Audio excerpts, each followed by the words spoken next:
The drone of flies filled the air. The stench of sweat and straw clung to the blistering heat.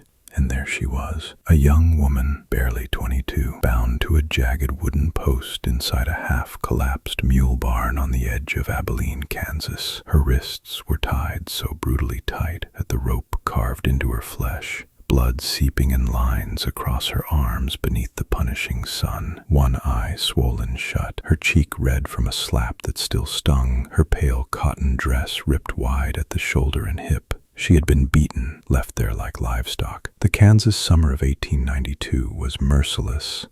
Dust curled through the gaps in the boards, coating her torn dress, sticking to the sweat on her battered skin. She shook, not only from pain, but from dread, that crushing kind of fear that makes breathing feel like drowning. She had fought. You could see it in the angry rope burns on her arms, in the raw scrapes across her knees from trying to stand. But now she sagged, weak, her breath shallow, her eyes fixed on the doorway like she was begging for someone, anyone to come. Men of the frontier knew cruelty. They had witnessed hangings, cattle thieves strung up, cold-blooded killings in saloons. But this was something else. This was the sight of innocence destroyed by greed and power. It was an image that would tear through any man, especially one who had ever raised a daughter or loved a wife. The question burned in the silence. Who could do this? And why? Into that silence stepped Samuel Boone, a rancher of 53 years, burdened by loss and solitude. He was no stranger to pain, but what he saw inside that barn froze him in place. The sunlight dimmed. The world narrowed to one sight, a girl broken, yet alive, her eyes shimmering with tears she would not let fall. Cutting her loose would only be the beginning. The real danger waited at his own ranch. Samuel did what any man with a heart would do. He drew his knife, cut through the knots, and caught Hannah before she collapsed into the dirt. Her body was frail, trembling like a colt just born, her skin burning from the ruthless Kansas sun. He lifted her carefully, carried her out of that barn, laid her across his horse, and started for home. With each hoofbeat, Samuel felt the weight of something heavier than the girl in his arms. Trouble was already upon him, and he knew it. By the time they reached his ranch, the sky glowed like burning coals. Samuel brought her into the small cabin, the scent of wood smoke and leather wrapping around them. He eased her into a chair and poured a tin cup of water from the pump outside. At last she spoke.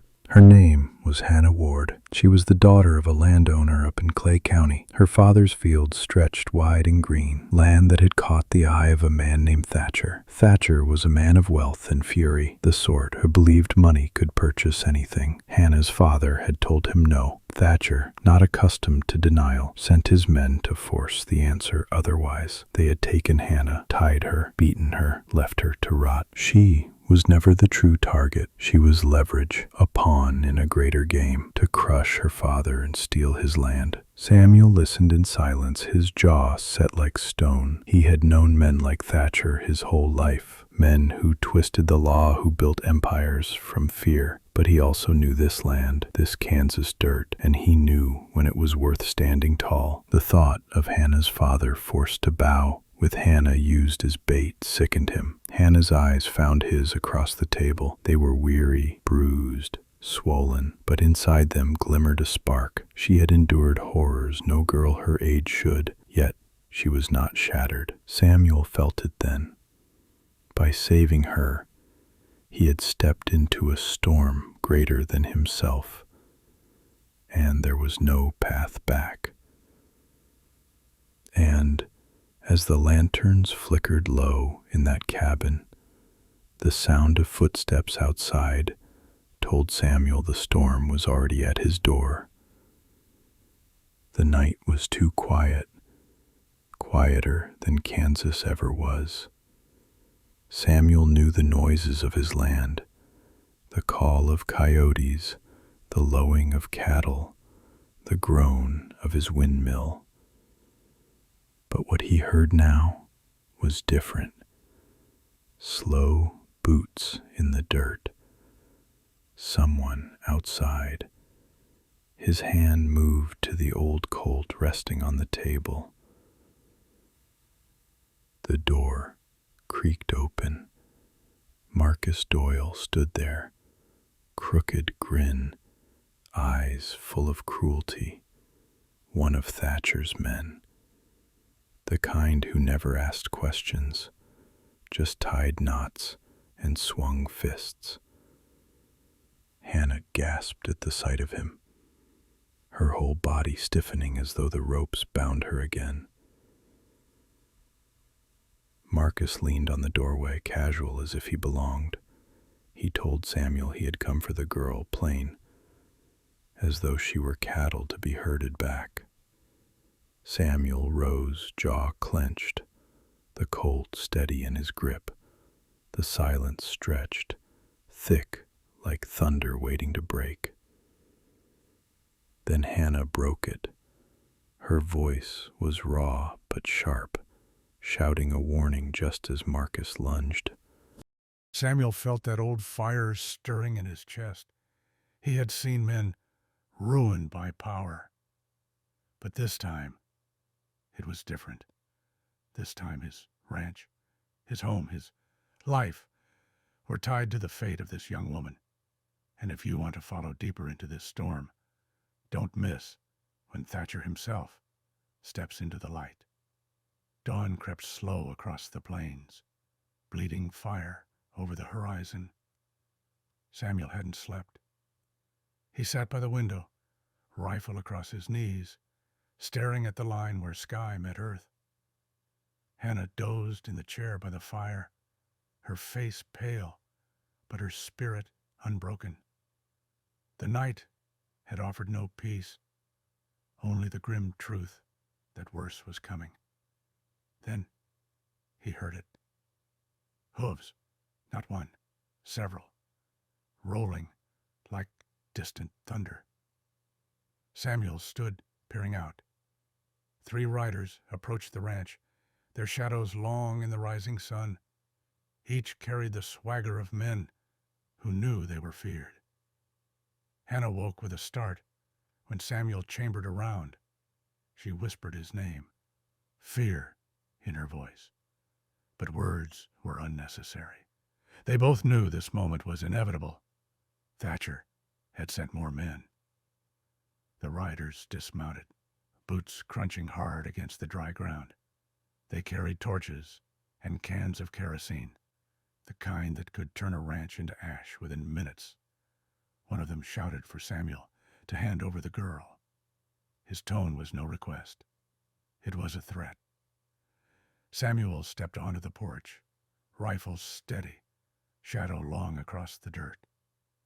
He called back, his voice low but sharp, telling them this ranch wasn't theirs to take. The silence stretched.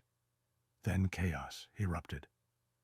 A torch sailed through the air, crashing into a pile of hay. Flames burst upward. Hannah, without hesitation, grabbed a bucket and doused the fire. At that same instant, Samuel fired. The first rider dropped, torch scattering in the dust. The second rushed forward, pistol drawn, but Samuel spun and shot again. The third scrambled, only to be thrown when Hannah swung a heavy beam at his horse, sending the beast rearing and tossing him into the dirt. The fight was over as quickly as it began. Smoke hung heavy, gunpowder sharp in the air. 2 men lay wounded, one crawling away into the brush, swearing vengeance. Samuel stood, breathing hard, rifle warm in his grip. Hannah's chest heaved, her eyes wide, not with fear, but with something deeper. And while the smoke still lingered, word of the battle was already racing back toward town, straight to Thatcher. By the time Samuel dragged Marcus Doyle and the wounded into town, the story was already wildfire. Folks gathered, eyes sharp, voices hushed. When the sheriff saw the bank-marked bills and heard Marcus spit Thatcher's name in rage, the last wall of silence shattered. People who had kept quiet for years found their voices. A storekeeper spoke of unfair debts. A widow shouted how Thatcher's men had run her off her land. The dam had broken. By noon, the whole town was no longer afraid.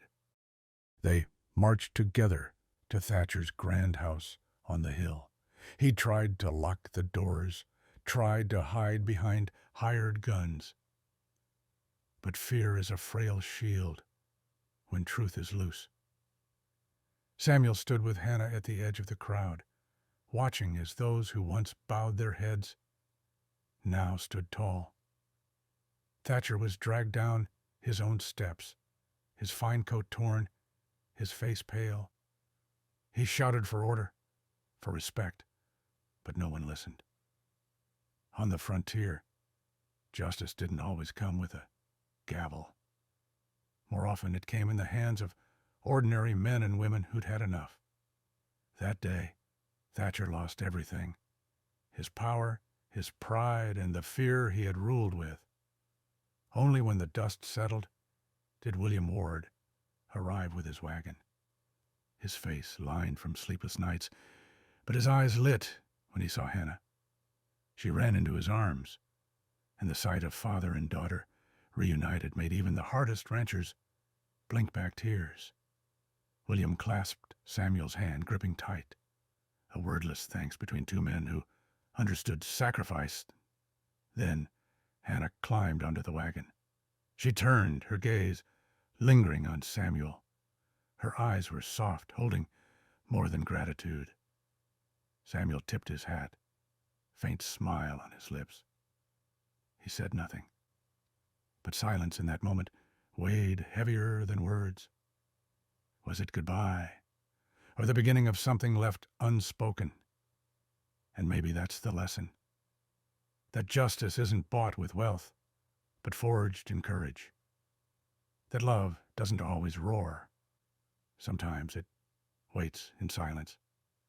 So tell me, if you were Samuel Boone, would you have spoken your heart before that wagon rolled away? If this story moved you, give it a like and subscribe. More tales of grit, dust, and quiet love are waiting just down the road.